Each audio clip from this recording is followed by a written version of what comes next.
जय हिंद दोस्तों, रक्षित खन्ना के चैनल में आपका स्वागत है। दोस्तों कैसे हैं आप? उम्मीद करता हूं कि आप अच्छे होंगे। दोस्तों आखिरकार खुशखबरी आई गई 8 CPC पर। हम काफी महीनों से इंतजार कर रहे थे कि भारत सरकार कब तक 8 CPC के टर्म ऑफ रेफरेंस जारी करेगी, कब तक अध्यक्षों की नियुक्ति पूरी हो जाएगी, कब तक चेयरपर्सन अपॉइंट कर लिए जाएंगे, कब तक मेंबर्स की नियुक्ति हो जाएगी। तो दोस्तों हमारा इंतजार अब खत्म हो चुका है। जी हां दोस्तों, क्योंकि दोस्तों आज कैबिनेट मीटिंग हुई। भारत सरकार ने 8 CPC के टर्म ऑफ रेफरेंस को मंजूरी दे दी है। जी हां दोस्तों, फाइनली 8 CPC के टर्म ऑफ रेफरेंस जारी कर दिए गए हैं। यानी इसका मतलब है कि अध्यक्षों की नियुक्ति हो गई है, चेयरपर्सन अपॉइंट हो गए हैं। जी हां दोस्तों, अब दोस्तों पे कमीशन बैठेगा और काम शुरू करेगा 8 CPC पर। अब आगे क्या होने वाला है, इसकी लेटेस्ट जानकारी मैं आपको दूंगा 8 CPC पर। जैसा कि दोस्तों आप पीछे थंबनेल में भी देख रहे हैं, लिखा हुआ है आखिरकार खुशखबरी आई गई, 8 CPC मिलेगा जनवरी 2026 से। जी हां दोस्तों, 8 CPC का पूरा फायदा आपको मिलेगा 1 जनवरी 2026 से। कैबिनेट ने लिया फैसला, क्या फिटनेस फैक्टर 1.92 मिलेगा? जी हां दोस्तों जो 8 CPC के टर्म ऑफ रेफरेंस जारी हुए उसमें फिटनेस फैक्टर अभी नहीं है। जी हां दोस्तों, जब पे कमीशन बैठेगा तो दोस्तों तब पे कमीशन फिटनेस फैक्टर बनाएगा। अभी फिटनेस फैक्टर आपका तय नहीं हुआ है, इसकी भी जानकारी मैं आपको आगे दूंगा। तो दोस्तों फाइनली 8 CPC के टर्म ऑफ रेफरेंस जारी कर दिए गए हैं। सारी जानकारी मैं आपको दूंगा पॉइंट वाइज, एक एक पॉइंट में आपको समझाऊंगा कि अब आगे क्या होगा, क्या होते हैं टर्म ऑफ रेफरेंस, किन अध्यक्षों की नियुक्ति करी गई है, कौन है 8 CPC का चेयरपर्सन, सारी जानकारी मैं आपको दूंगा। वीडियो में आगे बढ़ने से पहले एक छोटी सी अपील मैं आपसे करूंगा, और अपील है चैनल सब्सक्राइब की। देखने में आया है कि कुछ ऐसे पेंशनर्स हैं जो बहुत पहले से ही मेरा वीडियो देख रहे हैं, और कुछ ऐसे पेंशनर्स हैं जो अभी जुड़े हैं मेरे चैनल पर, जिन्होंने चैनल को अभी तक सब्सक्राइब नहीं किया, जिससे क्या हो रहा है, मेरी जानकारियां उन तक सही समय पर नहीं पहुंच रही। तो दोस्तों मैं आपसे अपील करूंगा कि अगर आप पुराने पेंशनर्स हैं या फिर नए पेंशनर्स हैं, अगर आपने अभी तक चैनल को सब्सक्राइब नहीं किया तो दोस्तों आप सबसे पहले चैनल को सब्सक्राइब कर लीजिए, ताकि मेरी लेटेस्ट जानकारियां, सटीक जानकारियां आपको तुरंत मिल पाए। दोस्तों मैंने एक आंकड़ा निकाला है, और आंकड़ा है 34% ऐसे पेंशनर्स हैं जिन्होंने चैनल को अभी तक सब्सक्राइब नहीं किया। तो दोस्तों फटाफट वीडियो देखने से पहले आप फटाफट चैनल को सब्सक्राइब कर लीजिए, ताकि सटीक जानकारियां आपको तुरंत मिल पाए। चैनल सब्सक्राइब करने के या फिर वीडियो देखने के आपको एक भी पैसे नहीं देने, सब कुछ आपके लिए फ्री में है। हर एक जानकारी आपको मिलेगी, चाहे आप डिफेंस पेंशनर्स हो, सिविलियन पेंशनर्स हो, चाहे आप किसी राज्य के पेंशनर्स हो, A to Z जानकारियां आपको मिलती हैं इस चैनल के माध्यम से, वीडियो के माध्यम से। तो सारी जानकारी आप पाने के लिए आप चैनल से जुड़ जाइए, चैनल को सब्सक्राइब कर लीजिए। चलते हैं दोस्तों, अब जानकारियां लेते हैं विस्तार से। Cabinet approve term of reference of 8 central पे कमीशन। जी हां दोस्तों, आज 28 अक्टूबर 2025 को 28 अक्टूबर 2025 को सरकार की तरफ से 8 CPC के टर्म ऑफ रेफरेंस जारी कर दिए गए हैं। जी हां दोस्तों, अभी सिर्फ कैबिनेट अप्रूवल मिली है, कुछ दिन में गैजेट नोटिफिकेशन निकाला जाएगा 8 CPC के टर्म ऑफ रेफरेंस पर। अब दोस्तों मैं आपको पूरी जानकारी दूंगा कि टर्म ऑफ रेफरेंस में क्या क्या चीजें इंक्लूड होंगी, अब आगे क्या होगा 8 CPC पर टर्म ऑफ रेफरेंस जारी होने के बाद। सारी जानकारी मैं आपको दूंगा पॉइंट वाइज।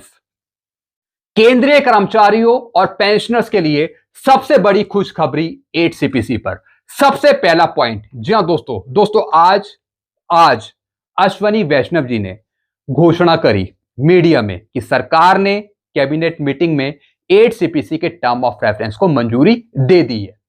कैबिनेट ने 8वें वेतन आयोग के टर्म ऑफ रेफरेंस को मंजूरी दे दी है। केंद्र सरकार ने सभी राज्यों की सरकारों या फिर मंत्रालयों से इनपुट मंगा लिए हैं 8 CPC पे। जी हां दोस्तों, जैसे कि दोस्तों सरकार ने पहले बताया था कि अभी हम इनपुट मंगा रहे हैं राज्यों की सरकारों से या फिर कुछ मंत्रालयों से। तो दोस्तों फाइनली सरकार ने सभी इनपुट मंगा लिए राज्यों की सरकार से, यानी सरकार ने अपना काम पूरा कर लिया। तभी दोस्तों सरकार ने 8 सीपीसी के टर्म ऑफ रेफरेंस जारी करे। तो दोस्तों सरकार ने सभी मंत्रालयों से, राज्यों की सरकारों से इनपुट मंगा लिए, सलाह मशवरा कर लिया। जी हां दोस्तों, सलाह मशवरा कर लिया, टर्म ऑफ रेफरेंस भी मंगा लिए, जैसे रक्षा मंत्रालय से, रेल मंत्रालय से, गृह मंत्रालय से। तभी टर्म ऑफ रेफरेंस को मंजूरी मिली है। जी हां दोस्तों, सरकार ने पूरा काम खत्म कर लिया, तभी सरकार ने टर्म ऑफ रेफरेंस जारी करे। अब दोस्तों दूसरा पॉइंट, 8 सीपीसी की अध्यक्षता सुप्रीम कोर्ट की पूर्व न्यायाधीश रंजना प्रकाश देसाई करेंगी। जी हां दोस्तों, जो चेयरपर्सन अपॉइंट हुए हैं वो कौन हुए? सुप्रीम कोर्ट के दोस्तों जज हैं, बल्कि एक लेडी है। क्या नाम है उनका? रंजना प्रकाश देसाई जी।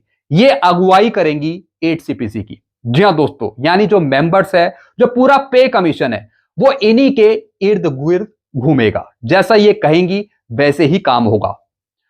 पार्ट टाइम मेंबर हैं पुलक घोष। जी हां दोस्तों, जो पार्ट टाइम मेंबर नियुक्त हुए हैं वो हुए हैं दोस्तों पुलक घोष। ये प्रोफेसर हैं आईआईएम बेंगलोर के। साथ ही साथ एक मेंबर सेक्रेटरी अपॉइंट हुए हैं जिनका नाम है पंकज जैन। ये दोस्तों पेट्रोलियम सेक्रेटरी हैं। अब दोस्तों आगे समझिए, वेतन आयोग 8 सीपीसी पर काम करते समय कुछ बातों का ध्यान रखेगा। जी हां दोस्तों, सरकार ने 8 सीपीसी के टर्म ऑफ रेफरेंस में दिशा निर्देश जारी कर दिए हैं। अब दोस्तों पे कमीशन दिशा निर्देशों को देखते हुए काम करेगा 8 सीपीसी पे। यानी सरकार ने कुछ पॉइंट गिना दिए कि इन पॉइंट पर पे कमीशन काम करेगा। अब दोस्तों यहां पे देखिए, वेतन आयोग 8 सीपीसी पर काम करते समय कुछ बातों का ध्यान रखेगा। सबसे पहला पॉइंट, देश की आर्थिक स्थिति और राजकोषीय विवेक अर्थात सरकारी वित्तीय व्यवस्था के प्रबंधन तथा खर्च और राजस्व के संतुलन की आवश्यकता है। जी हां दोस्तों, जब पे कमीशन 8 सीपीसी पे काम करेगा तो दोस्तों उसको कुछ बातें याद रखनी होगी, जैसे कि देश की आर्थिक स्थिति। जी हां दोस्तों, देश की आर्थिक स्थिति कैसी है, कितना खर्चा आएगा 8 सीपीसी में पेंशन या फिर सैलरी बढ़ाने पर। जी हां दोस्तों, सब कुछ एस्टीमेट तैयार करेगा पे कमीशन। तो सारी चीजें ध्यान रखनी पड़ेगी पे कमीशन को, जैसे कि देश की आर्थिक स्थिति, राजकोषीय विवेक की जानकारी। फिर यह सुनिश्चित करने की आवश्यकता है कि विकास, व्यय और कल्याणकारी उपायों के लिए पर्याप्त संसाधन उपलब्ध हो। जी हां दोस्तों, जो कल्याणकारी उपाय दिए जाते हैं, जो योजनाएं चलाई जाती हैं, उसके अंतर्गत 8 सीपीसी बनाया जाए। फिर दोस्तों, गैर अंशदायी पेंशन योजनाओं की गैर वित्त पोषित लागत, राज्य सरकारों की वित्तीय स्थिति पर अनुशंसाओं का संभावित प्रभाव, जो आमतौर पर कुछ संशोधनों के साथ अनुशंसाओं को स्वीकार करते हैं। जी हां दोस्तों, यानी दोस्तों जितनी भी वित्तीय चीजें हैं, आर्थिक चीजें हैं, वो सब ध्यान में रखना होगा पे कमीशन को। फिर दोस्तों आगे क्या लिखा है, केंद्रीय सार्वजनिक क्षेत्र उपक्रमों और निजी क्षेत्र के कर्मचारियों के लिए उपलब्ध प्रचलित पारिश्रमिक संरचना, लाभ और कार्य स्थितियां। जी हां दोस्तों, जो केंद्रीय सार्वजनिक क्षेत्र हो गए, उपक्रम हो गए, जो प्राइवेट सेक्टर हो गए, उनके कर्मचारी हो गए, तो दोस्तों उनकी जरूरतों को भी यहां पे ध्यान में रखना होगा पे कमीशन को। फिर दोस्तों आगे क्या लिखा है, तो आयोग अपनी सिफारिशें लगभग 18 महीने के भीतर प्रस्तुत करेगा। जी हां दोस्तों, जो आयोग बैठेगा, पे कमीशन बैठेगा, उसको समय दिया गया है 18 महीने का। यानी 18 महीने में पे कमीशन को अपनी रिपोर्ट बनानी होगी 8 सीपीसी पर, जिससे लगभग 50 लाख केंद्रीय कर्मचारियों को लाभ होगा और साथ ही साथ 69 लाख पेंशनर्स को फायदा मिलेगा 8 सीपीसी का। फिर क्या लिखा है, सिविल के अंडर सेक्रेटरी, सेक्शन ऑफिसर और बाकी स्टाफ की नियुक्ति पहले ही सरकार ने पूरी कर ली है। जी हां दोस्तों, इसकी जानकारी मैंने आपको बहुत पहले ही दे दी थी। जो सरकार ने नियुक्ति निकाली थी अंडर सेक्रेटरी की, सेक्शन ऑफिसर की या फिर सिविल के कुछ कर्मचारियों की, तो दोस्तों वो नियुक्ति सरकार ने बहुत पहले ही पूरी कर ली थी। यानी दोस्तों अब पूरी टीम बन चुकी है 8 सीपीसी पर, जो काम करेगी 8 सीपीसी पर। फिर क्या लिखा है, केंद्रीय मंत्रिमंडल ने 8 सीपीसी के अधिकार और कार्यों की रूपरेखा तैयार करी है। जी हां दोस्तों, यानी केंद्रीय मंत्रिमंडल ने, पीएम मोदी जी ने, बीजेपी सरकार ने 8 सीपीसी के अधिकार और कार्यों की रूपरेखा तैयार करी है। यानी एक ढांचा तैयार करा है जिस पे कमीशन काम करेगा। अब पे कमीशन सरकार द्वारा निर्धारित अधिकार और कार्यों की रूपरेखा के आधार पर काम करना शुरू करेगा 8 सीपीसी पे। जी हां दोस्तों, 8 सीपीसी के टर्म ऑफ रेफरेंस में जिस तरीके से सरकार ने अधिकार और कार्यों की रूपरेखा बताई है, उसी रूपरेखा को लेकर पे कमीशन काम करेगा 8 सीपीसी पे। फिर क्या लिखा है, 18 महीने यानी अप्रैल 2027 तक पे कमीशन 8 सीपीसी पर अपनी पूरी रिपोर्ट बनाकर सरकार को सौंपेगा। जी हां दोस्तों, अगर मैं 1 नवंबर से देखूं, अगर मैं 1 नवंबर से 18 महीने कंप्लीट करूं, तो दोस्तों 18 महीने खत्म हो रहे हैं अप्रैल 2027 में, यानी अप्रैल 2027 तक पे कमीशन 8 सीपीसी पर अपनी पूरी रिपोर्ट बनाकर सरकार को सौंपेगा, यानी अप्रैल 2027 तक। फिर दोस्तों सरकार को भी थोड़ा बहुत टाइम चाहिए उस रिपोर्ट को समझने में, पढ़ने में और अप्रूवल देने में। तो मैं मान के लेके चलता हूं कि सरकार भी 3 से 6 महीने या फिर 8 महीने रिपोर्ट को जांचने में या फिर स्वीकृत करने में लगाएगी, अप्रूव करने में लगाएगी। तो दोस्तों सरकार को भी थोड़ा बहुत यहां पे समय चाहिए। अब दोस्तों, अब फाइनली सरकार मोहर कब लगाएगी 8 सीपीसी पे, यानी सरकार फाइनल कब करेगी 8 सीपीसी को। अब यहां पे समझिए, लास्ट पॉइंट में मानकर चलिए कि 2027 या फिर 2028 के बीच में सरकार 8 सीपीसी फाइनल रिपोर्ट निकाल देगी। बेनिफिट मिलेगा 1/1/2026 से, एरियर मिलेगा बैक डेट का। जी हां दोस्तों, फायदा आपको 1/1/2026 से ही दिया जाएगा। अब सरकार कब देगी 8 सीपीसी, 2027 या फिर 2028 के बीच में। जी हां दोस्तों, ये आप पीरियड नोट कर लीजिए, 2027 और 2028 के बीच में आपको 8 सीपीसी पूर्ण रूप से मिल जाएगा, यानी सरकार लेटर निकाल देगी 8 सीपीसी पे।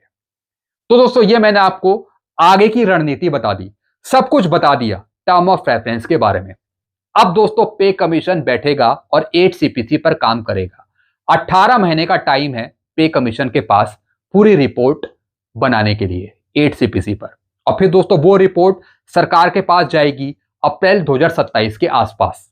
हो सकता है कि पे कमीशन कुछ महीने पहले ही अपना काम खत्म कर ले, लेकिन वो पे कमीशन पे डिपेंड करेगा कि पे कमीशन कितनी जल्दी काम करता है 8 सीपीसी पर, कब वो अपनी रिपोर्ट बनाता है पूरी और कब वो सबमिट करता है।